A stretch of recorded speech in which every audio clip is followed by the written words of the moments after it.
Alright, hello class. In this video we're going to be talking about the derivative as a rate of change. Now, we've already sort of talked about this. It's kind of hard to talk about derivatives without talking about them in terms of a rate of change.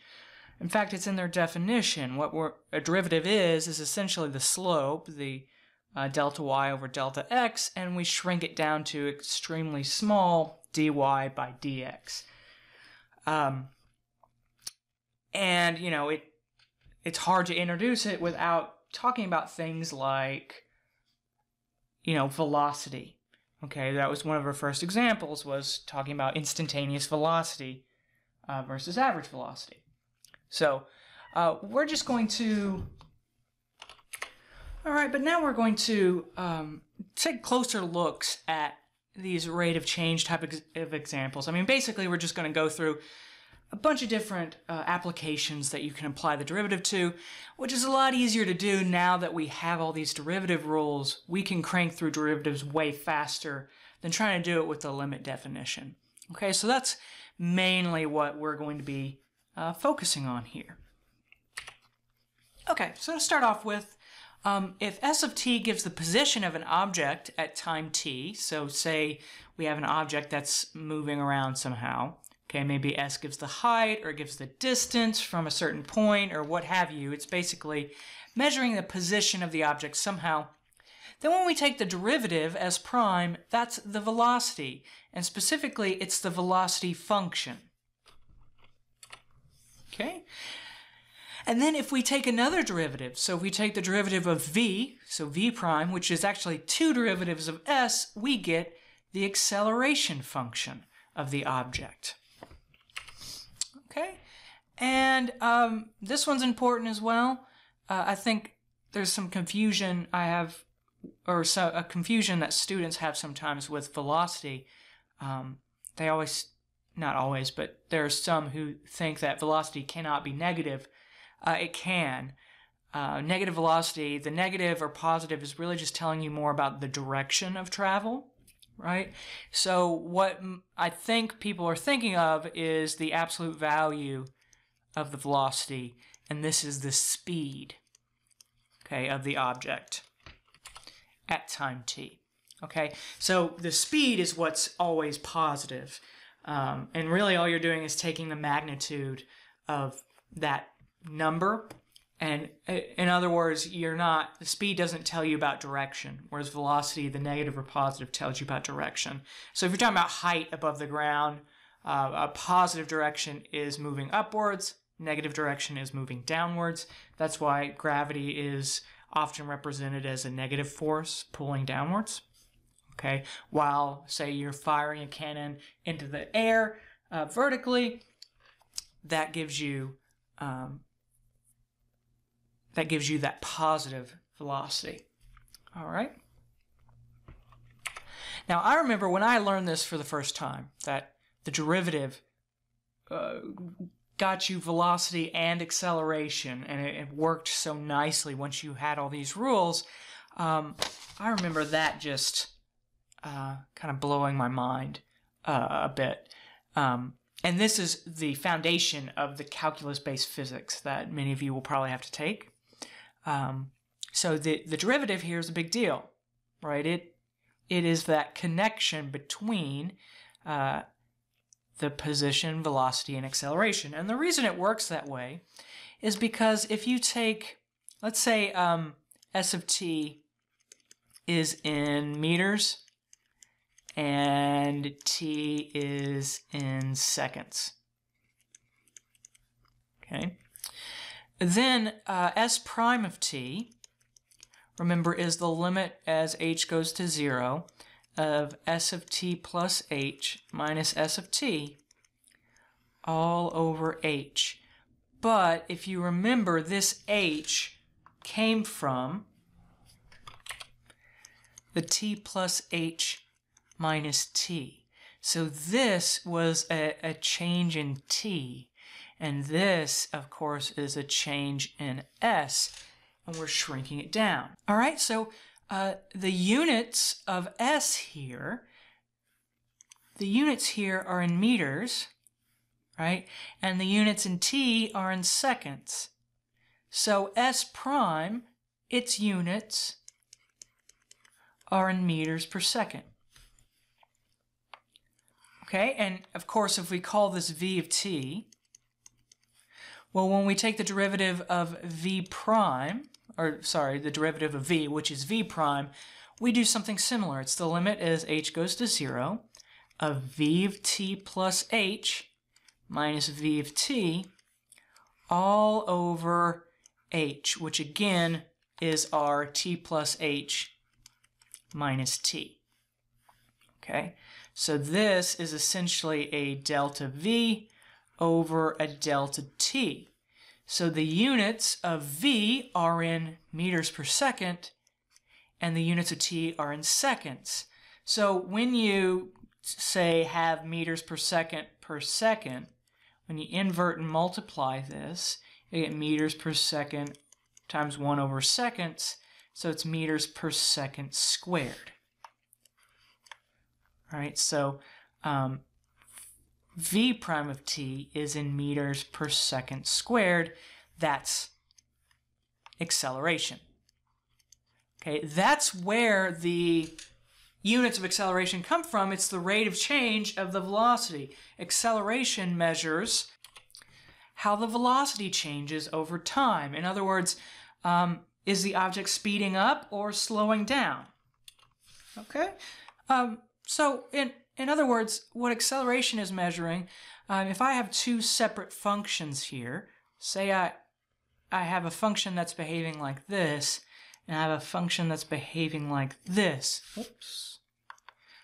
Note that both are increasing, right, as we go from left to right, right?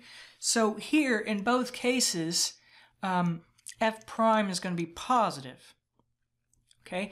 However, in this case, if we take a look at the tangent lines, we see that while they are all positive, they are getting less steep. In other words, this object is slowing down. So this would be essentially a negative acceleration. Okay? Whereas here, this object, if we look at the tangent lines, are getting steeper. So the object is speeding up. Okay? So this you would consider as a positive acceleration.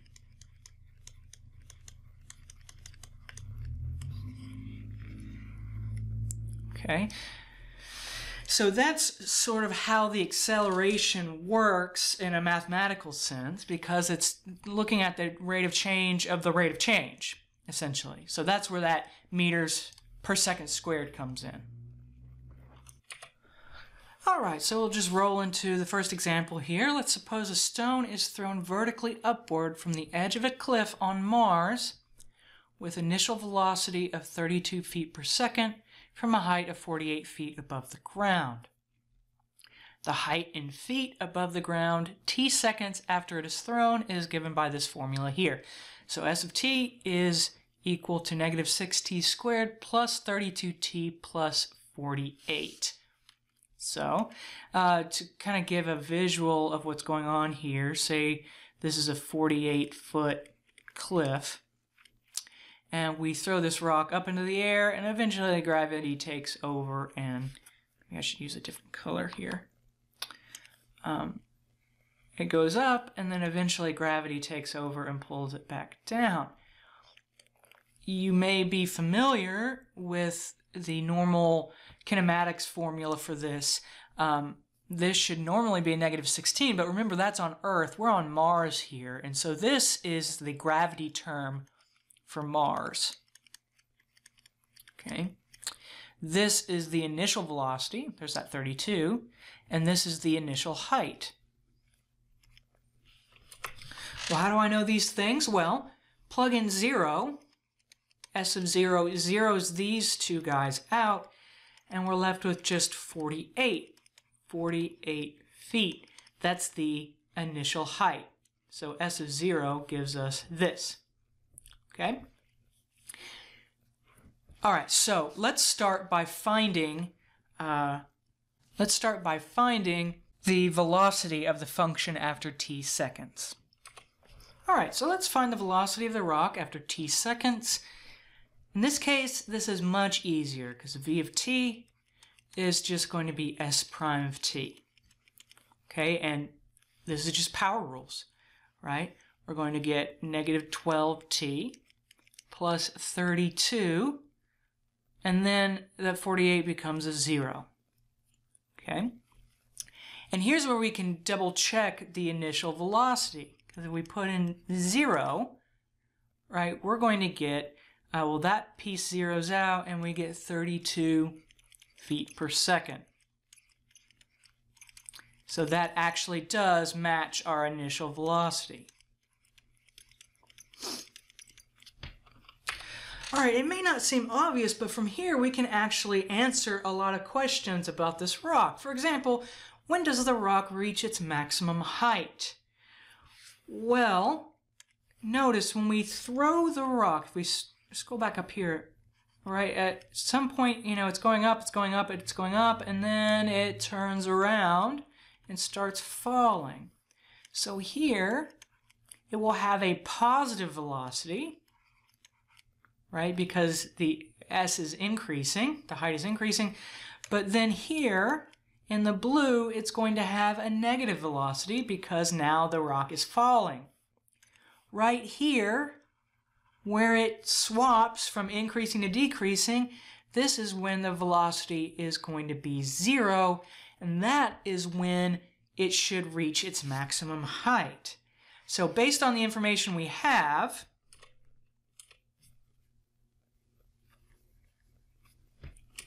okay, the rock reaches its maximum height when v of t is equal to 0. So we'll set our velocity function, which is negative 12t plus 32 equal to 0. Okay, now, for the record, keep this in your back pocket here. We are going to come back to this. All right, it's a bit of a spoiler alert, but this whole idea that we have a maximum when the derivative is equal to 0, that's a huge part of what the next module is going to be all about. Okay, so we set this equal to 0, and so we get negative 12t is equal to negative 32, so t is equal to 32 twelfths, which should give us 3. Wait, sorry, not 3, 8 thirds. I don't know what my brain was doing there, so that's about 2.6 repeating. So not about, that is about 2.6 repeating. So in about 2.7 seconds, let's say. Okay, so that is when the rock reaches its maximum height. Okay, so that will be at about 2.7 seconds. Okay. Okay, now a natural question here. All right, we know when it reaches its maximum height. Well, what is the maximum height? Well, to do that, we plug in 8 thirds back into the original function. Remember, s gives us the height. So this is why it's really important to label your derivative carefully and not to just call it s, because, well, now we need to actually plug this 8 thirds back into the original s. All right, so when we plug that in, I'll spare you the details of actually getting this. It's just arithmetic at this point. You get 90.6 repeating, so about 90.7 feet. All right, so at this point, so here's 48 feet, but here is 90.7 feet-ish. Okay. Okay, now, this was a question you probably were you were probably able to answer back in pre-cal, but it was maybe a bit more complicated. Okay, here I find it much easier to just solve for the derivative and then plug it back in than some of the other methods you might have learned in pre-cal. Okay, now there's some other questions we could ask here, but I'm going to go ahead and move to another type of example. All right, for this next example, I want to show that it's not just physics that calculus can be used in when doing applications. This is for the biology majors out there, or people interested in biology. Calculus can be used, and differential equations and modeling and things like that, things based on calculus can be used in population models, and other things like epidemiology and things like that. But specifically, the population, let's say the population of deer in a forest is given by capital P of t is equal to 300t over t plus 2, where t is in months.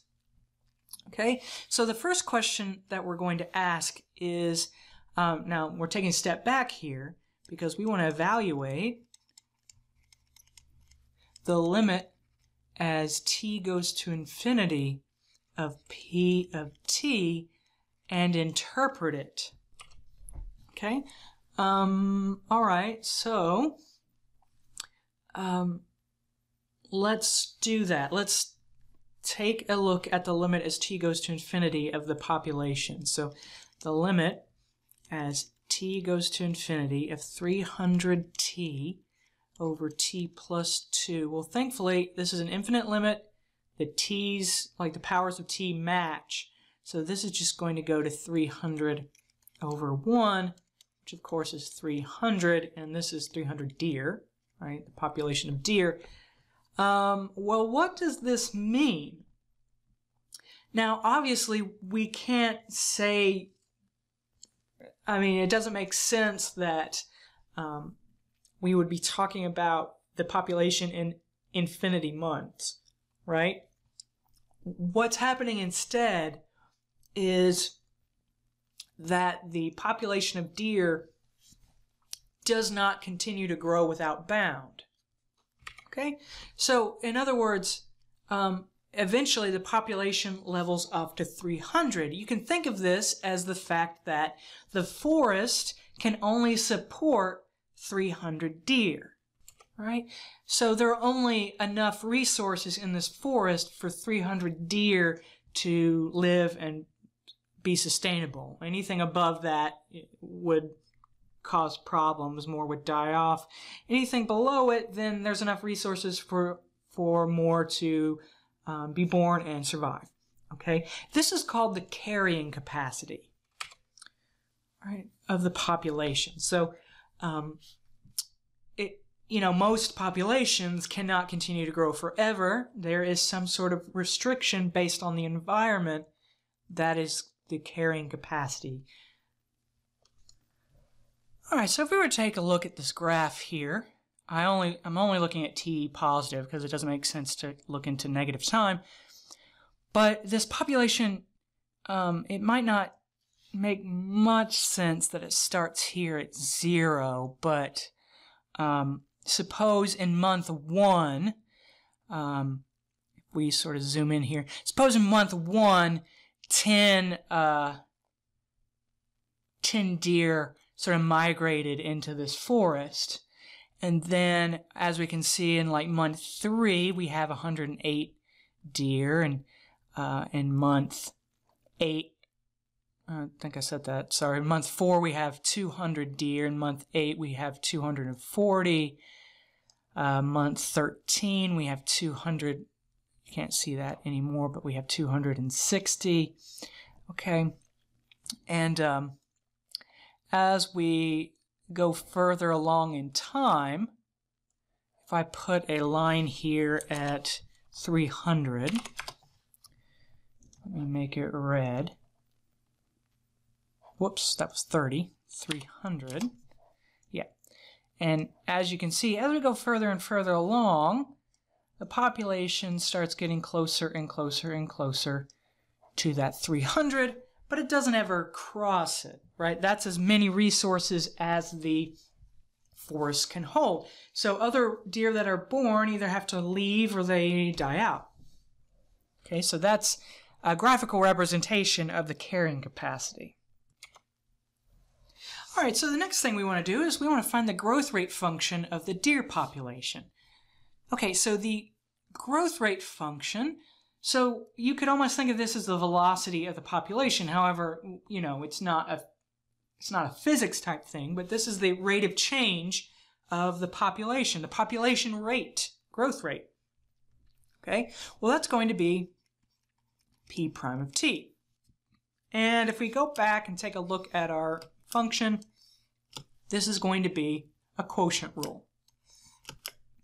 Okay, so over here I will rewrite P of t so we can see it.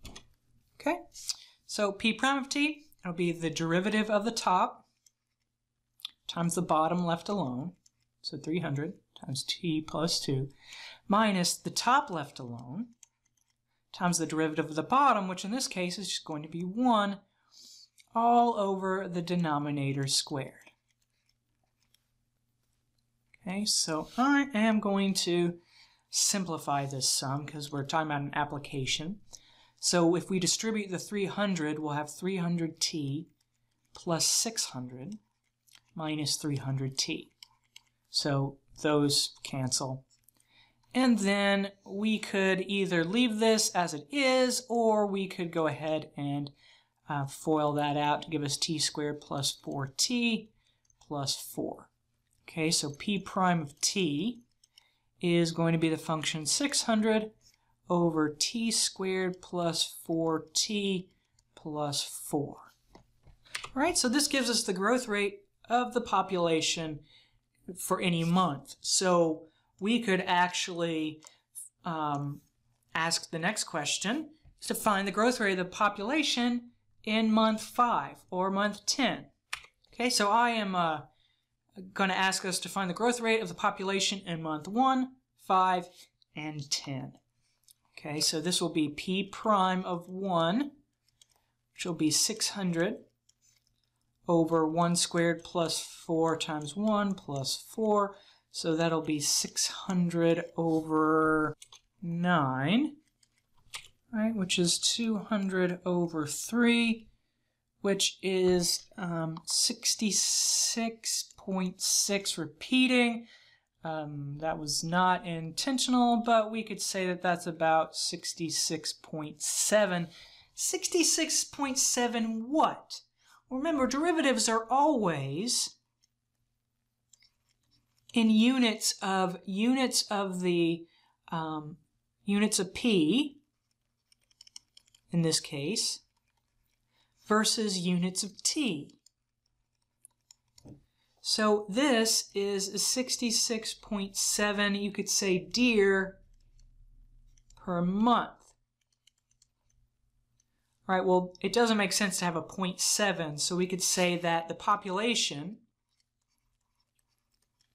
in month 1, all right, is growing at about 67 deer per month. Okay? So if we know, if we go back to our graph real quick, okay, we see that in month 1 we have about 100 deer, and in month 2 we have about 150.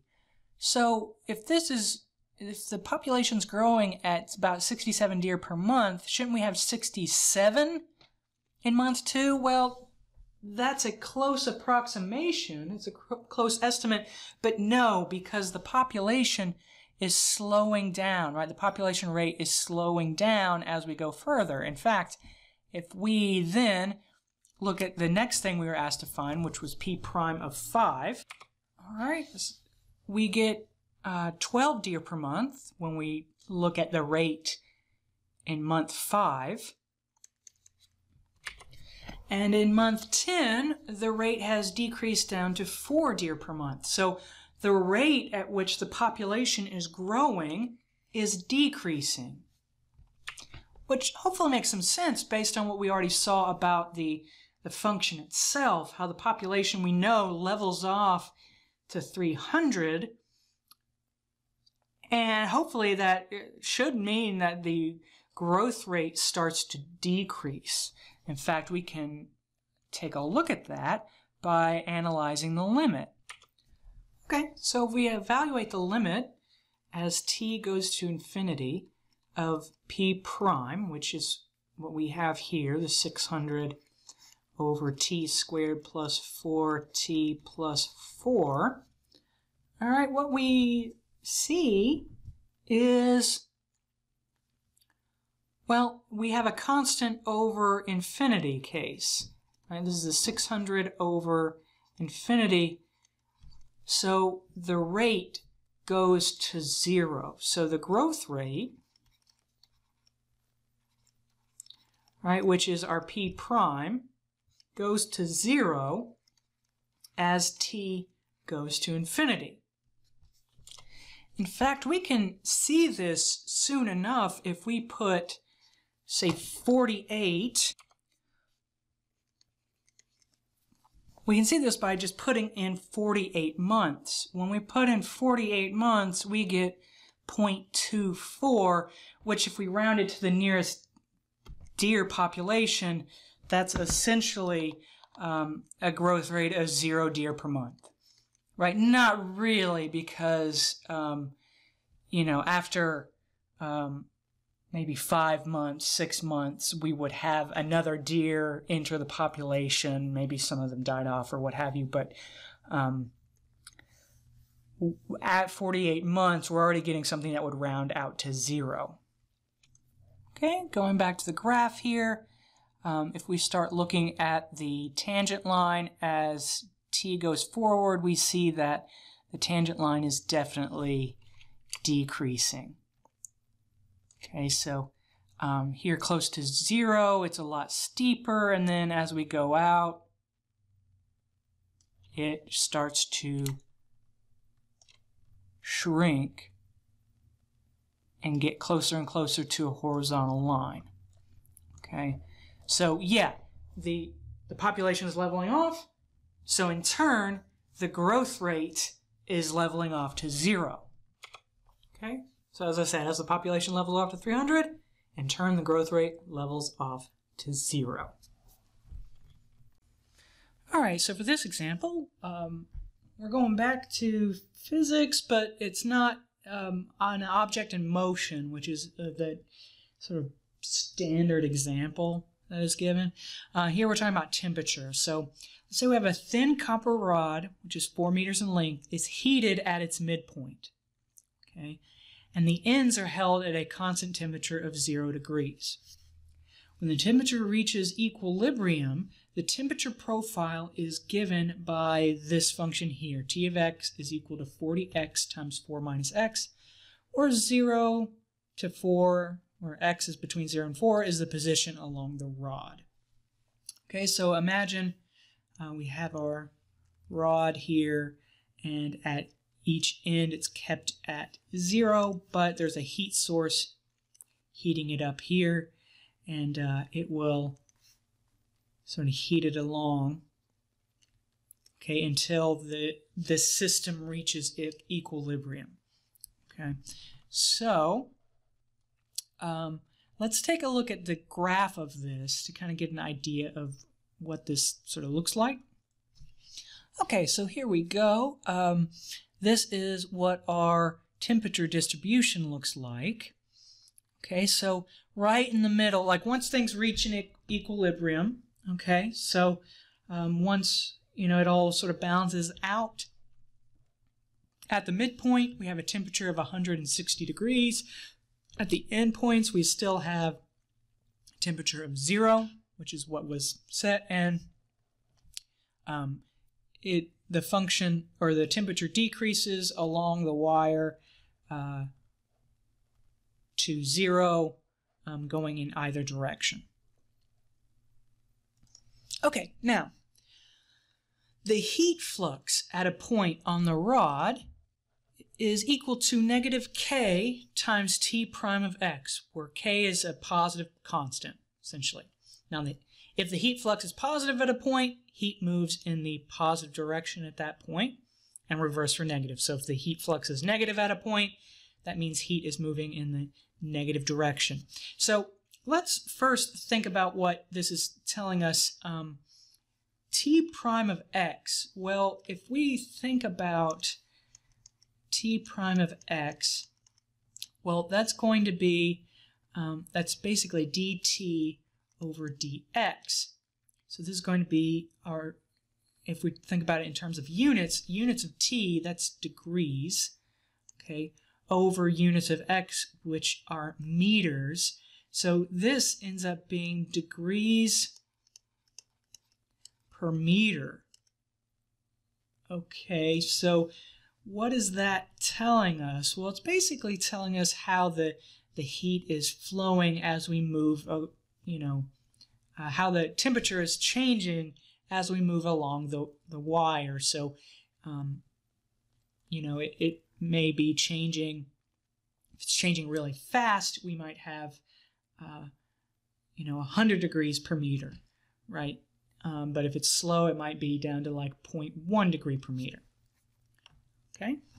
Now, what the heat flux does is it kind of takes that idea and sort of standardizes it a bit so that if the heat flux is positive, that means heat is moving in the positive direction, and if it's negative, it's moving in the negative direction. So here we are looking at just k equals 1. K is going to be determined by the material of the wire or material, whatever it is you're talking about.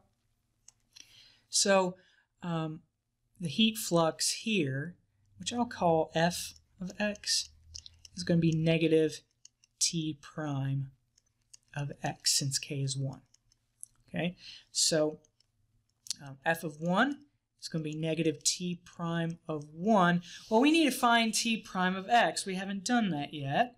So t prime of x, if we go back to what t is, okay, t is 40x times 4 minus x. So we can either use the product rule, or we can distribute that 40x to get that t of x is 160x minus 40x squared, and then just used power rules. Right, so t prime of x, right, will be 160 minus 80x.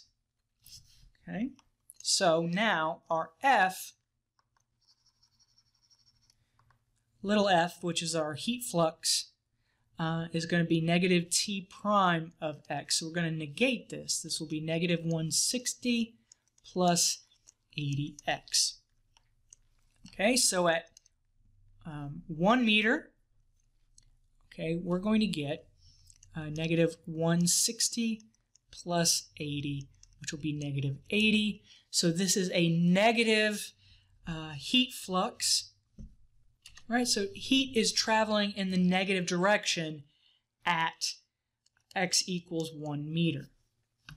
Okay, well, hopefully that makes some sense, because when we're at 1 meter here, so this is 4 meters, 0 meters, the midpoint, of course, is 2 meters. That's where the heat source is. At this point, heat is traveling in a negative direction. Well, that makes sense. Heat is being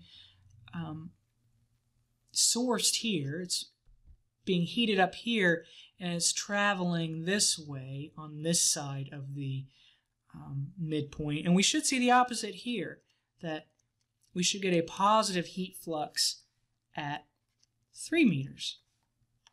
Right, so let's take a look at the 3 meters point. Okay, so f of 3, which will be negative t prime of 3, which will be negative 160 plus 80 times 3, and that's going to end up being positive 80. So here we have a positive heat flux, right? So heat is traveling in the positive direction at x equals 3 meters, which is what we suspected, okay? And in fact, we should speculate that we should get a positive heat flux on this side of the wire and a negative heat flux on this side of the wire. Okay, and interestingly, I'm just out of curiosity, if I put f of 2, okay, you'll get negative t prime of 2, so that will be negative 160 plus 80 times 2, so that's a 0 heat flux. What does that mean? Well, that's where the source is, right? So really, at 2, heat is flowing in both directions, right? So the two directions cancel each other out, essentially. Again, I'm not a physicist. I'm just I'm giving you intuition based on the mathematics. Okay, if you want to really know the physics behind the scenes, you should speak to a physicist. But again, the nice thing about learning math is that you can, it's sort of application agnostic, right? You can apply it to really any application as long as you know what, variables lead to what numbers. Okay, so here's the last question that the book asks for this particular problem, and it's this, which is to explain the statement that heat flows out of the rod at its ends. Well, if we take a look at the heat flux at the, maybe I should have used H for that. If we take a look at, say, f of 0 and f of 4, okay, well, f of 0, that will be negative t prime of 0, which will be negative 160 plus 80 times 0, which is negative 160, so that's a negative heat flux. And then negative t prime of 4, which will be negative 160 plus 80 times 4. That should, not 44, that should be positive 160. So if we think about the wire, oops, okay, at 0 we got a negative heat flux, which means heat is moving in the negative direction there, meaning it's moving out of the wire. Right? So yeah, there's negative heat flux at the end point, x equals 0 meters. So heat is moving in the negative direction there. Well, there's no wire left. So basically it's moving out of the wire. And we get the similar result here with the positive heat flux.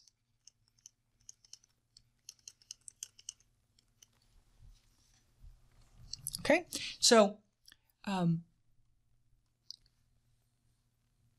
hopefully that makes some sense as far as using the calculus to talk about the heat flux of the spring, or not spring, but the wire. So at least hopefully makes some sense. All right, so let's look at another. All right, I wanted to look at another example where time was not our independent variable. So it's very easy to only think of these things in terms of time being the independent variable. But so in the last example, it was meters, right? The temperature along the wire. So time didn't really play a part in that at all. And here's another example where that is the case. So we're going to let B represent the base diameter of a conifer tree, and let H represent the height of the tree, where B is measured in centimeters and H is measured in meters. Okay, so we're not talking about time here, but we are talking about how the height of a tree is related to its diameter, right? So, so we're assuming that the height is related to the base by this function. H is 5.67 plus 0.70b plus 0.0067. So here that's just telling us that we are basically looking at least two significant digits. Okay, so again, we're not talking about the time, it's more like how the height is related to the base. right? So this isn't a height versus time, more how the height of a tree relates to its base. So we could be looking at trees of like 1,000,000 meters high, which would never necessarily exist, but if they did, then we could see what the base of that tree would be, right? So it's not how long will it take for a tree to grow that high, it's more if it is that high, what would the base be? Or if the base of the tree is this length, then what would the height be? Okay, so here's the graph. And we can see like here, if the base has a radius of 6 centimeters, then the height is going to be 10 meters. Okay. Here's another one that lines up exactly, or at least it looks like it. Actually, it doesn't. That's close enough, though. If the base has a radius of 36 centimeters, then the height is 40 meters. Okay, so here's the graph. And yes, it was a parabola, but that number in front of the b squared was so small that you have to zoom out quite a bit before it starts to look like a parabola. But like here we see something like if the tree has about 400, a radius of about 400 centimeters, its height is going to be between 1,300 and 1,400 meters. Okay, so again, this has nothing to do with like how long it would take to get to that length, but more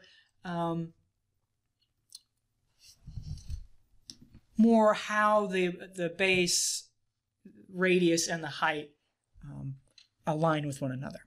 Okay, so let's find and interpret dH over dB. Well, to find, that's just taking the derivative. So thankfully that's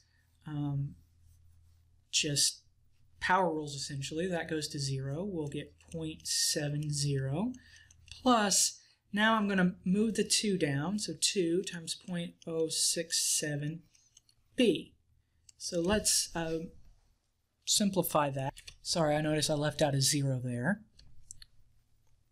Okay, but simplifying this down, we'll get 0.7 plus 0.0134b. Okay, so what exactly does this mean? Okay, well, let's see. Let's plug in some values and see. So if I take, I'm going to rewrite it as h prime, so it's easier to plug things in. But like h prime of 0 is just going to be 0.7. But the units, remember it's going to be the units of h over the units of b. So the units of h are meters per centimeter. Well, what does that actually mean? Well, essentially, at 0, it's not going to tell us that much. But basically, what this tells us is that at b equals 0 centimeters, okay, an increase, okay, of essentially 1 centimeter would result in the, let me say, in the radius, okay, in the radius would result in 0.7 meters growth of the height. All right, maybe h of 1 or h prime of 1 would make more sense because that would be 0.7 plus 0.0134. So that would just be 0.7134, and this is in meters per centimeter. But again, what it means is that the height, at b equals 1 centimeter, the height will grow by 0.7134 meters per every 1 centimeter growth of the radius. Okay. Now, if we were to graph this function, which is just a line, okay, we see here, if we zoom back in, it's just a line, but specifically, okay, the rate is increasing linearly. So the rate at which the height is growing increases as the radius increases. Okay, so importantly, the rate at which the height increases it grows. So the rate at which the height grows increases as the radius increases, which hopefully makes some sense for as the tree gets bigger and bigger, right, for the height to catch up with 1 centimeter growth in the radius, right? So like if this is our tree, to grow just a little bit in the radius would cause a much larger growth in the height. So that's essentially what's happening. As the tree gets larger, it's how the height increases based on the radius increasing, it gets faster and faster. Okay? So yeah, that's a little abstract. It's a little tougher to wrap our heads around the ones that aren't just based on time. However, it can still be done. Okay? So anyway, I think that's probably enough for this particular video. That should get you rolling on the homework. We started. Again, this is one of those cases where I can't actually cover every single thing that you would see. Okay? But hopefully this shows enough to at least let you adapt to anything that's a little different. Okay, so anyway, I will see you all in the next one.